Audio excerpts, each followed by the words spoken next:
Hi guys, this is Todd Durkin with Gravity Clubhouse. I'm here to share with you today's trainer tip. And what we're going to talk about today is the concept of I'm always thinking of what's next. One of the things I hear from my clients as well as other trainers is they're always focusing on what's going on tomorrow or what's next in their life and not being focused in the here and the now. One exercise I use in my coaching program that I always use with my clients is, can you share with me what you've accomplished in the last 90 days? I mean, think about it. Trainers, if you wanted to write down right now, what have you accomplished in the last 90 days? Start a notebook and start to write down all of those things that you've accomplished in the last 90 days. And if you spent 20 or 30 minutes thinking about it, it'd probably be a pretty good list of all the things you've accomplished. And one of the reasons that's important is because it is important to reflect upon what you have accomplished. Otherwise, you're always wondering what's happening next, and you're such a go-getter that you never take the time to celebrate your past accomplishments. And you work hard for what you achieve. So do recognize that. And I believe that it will allow you to be proud of what you've done. Also, focus on the now. Trainers, you know it from working with your clients. So many times our clients are not aware of the moment. They're always outside of their head.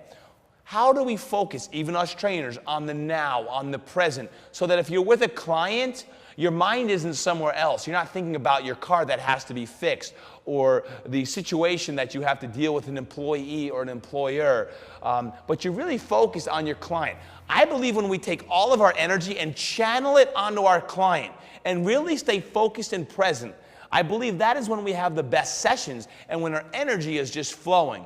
And I encourage you to share that with your client to how to develop that being in the present moment. One of the things I know I do is, I meditate and I pray every morning, and it really forces you to be in the moment and to stay steady and to be aware of that moment in time. I call it living in the Zen.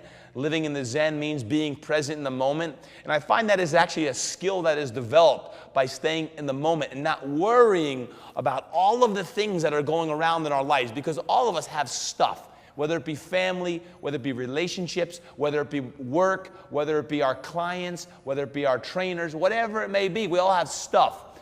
So if we can stay in the Zen and not worry about all the stuff in our life, then we seem to be more, quote, balanced. One of my mentors and coaches once said, 90% of the things that we worry about never happen. And the other 10% we can't do anything about anyway. So why worry?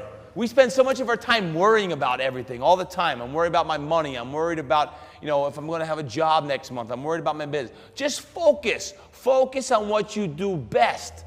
Focus on what you do best. And everything's going to work out as planned, as long as you stay in tune with what you're supposed to be doing. So awareness is key. Awareness of how you feel and awareness of all that's around you. And I encourage you to share this with your clients. Work on breathing exercises. Work on meditation. Encourage them to take yoga classes. Encourage them to take Pilates classes. Encourage them to get outside of their boundaries so that they can go internal. Because the focus on the here and the now and living in the Zen is a very important concept for us as well as for our clients. And lastly, I encourage you to relax and have some fun. Get some mellow yellow time. Mellow yellow time is time away from work, time away from all the daily hubbub that you have to deal with, because when you get your mellow yellow time, it allows you to re-energize and to rejuvenate and restore your batteries so that you can feel great. When you do that and you focus on the here and now and you live in the Zen, I believe that is when you stop worrying about all of the stuff that can happen or could happen, and allows you to focus on the things that you can control in your life. Trainers out there, continue doing a great job. Motivate, educate, and inspire, and continue focusing on the here and now. Thank you.